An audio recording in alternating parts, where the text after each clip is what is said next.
இயேசுவை சேவிப்பதற்குரிய கடின காரியங்களை நீக்கி உங்களை லகுவாய் முன்னேற பண்ணிக்கொண்டே இருப்பார். இல்லை என்றால் காலங்களை கடக்கிறது கஷ்டம். இங்கே வாசித்த இந்த உவமை சில நல்ல விஷயங்களை நமக்கு கொண்டு வருகிறது. அதில் ஒரே ஒரு விஷயத்தை மட்டும் நான் இன்றைக்கு உங்களோடு சொல்ல இருக்கிறேன். இந்த உவமையை சொன்னது கிதியோன் என்கிற அந்த நியாயாதிபதியினுடைய மகன். கர்த்தருக்கு ஸ்தோத்திரம். ஏனென்றால் கிதியோன் உங்களுக்கு எல்லாருக்கும் தெரியும். இந்த பலத்தோட போ, உன்னை அனுப்புகிறவர் நான் அல்லவா என்று கிதியோனை தேவன் அனுப்பினார். அந்நாட்களிலே மீதியானியர்கள் மேல் பெரிய வெற்றியை எடுத்தவன் இந்த கிதியோன்.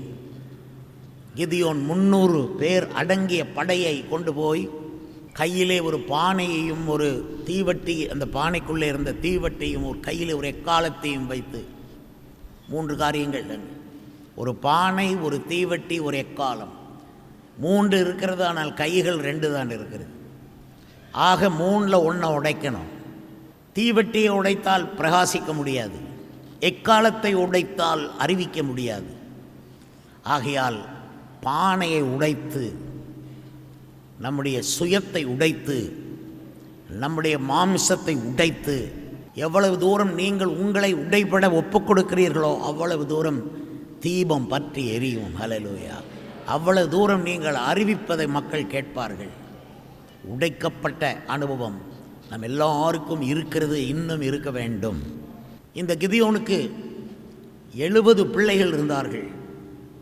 ரொம்ப ஆச்சரியமாக நமக்கு இருக்கும்.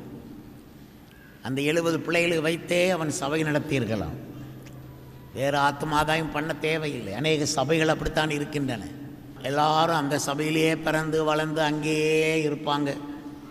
ஒரு புதிய ஆளை சபைக்குள்ளே விட மாட்டாங்க. ஒரு நேரம் யாராவது புதிதாய் வந்து அவர்களை உற்று பார்க்குற பார்வையில் அவங்க அடுத்த வாரம் வரமாட்டாங்க. இங்கே அப்படி இல்லை.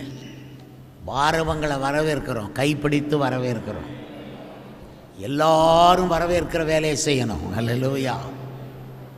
இவனுக்கு 72 பிள்ளைகள் இருந்து அதில் 2 பேருடைய பெயர்கள் எழுதப்பட்டிருக்கிறது. 70 பேருடைய பெயர்கள் பைபிளில் எழுதப்படவில்லை. நம்மெல்லாம் நம்ம பேர் வரும்படி வாழணும். நம்ம பேர் அப்பா அம்மா வச்சுருப்பாங்க, அந்த பேர் வெளியே பிரஸ்தாபமாகாமலே போகக்கூடாது.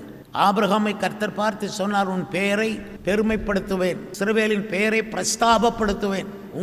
என்னுடைய பெயரை கர்த்தர் தான் பெருமைப்படுத்துவார். நாமே நம்ம பேரை பெருமைப்படுத்தி அதுக்காக செய்ய வேண்டியதை ரொம்ப செய்து கொண்டு இருந்தால் நம்ம பேருக்கு கெட்ட பேர் தான் வரும். கர்த்தர் உயர்த்தினா என்னைக்கும் உயர்ந்துக்கிட்டே இருப்போம். வர வர உயர்த்தப்பட்டு கொண்டே இருப்போம். நாளுக்கு நாள் விருத்தி அடைந்து கொண்டே இருக்கும். கர்த்தர் இயேசு என் கையை பிடித்திருக்கிறார் என்று சொல்லுகிறவர்கள் கையை உயர்த்தி அதை ஃபீல் பண்ணுங்கள். அவருடைய கை உங்களுடைய கையோடு கோர்க்கப்பட்டிருக்கிறதை உணர்ந்து பாருங்கள். உங்களை கட்டாயம் முன்னுக்கு கொண்டு போவார். உயர்த்தி உயர்த்தி உயர்த்தி கொண்டு போவார். துதியின் கோட்டை ஆலயம் புதிய பேருந்து நிலையம் அருகில், திருநெல்வேலி 620007 தமிழ்நாடு, தென்னிந்தியா. இணையதள முகவரி www.fortopriceministries.org.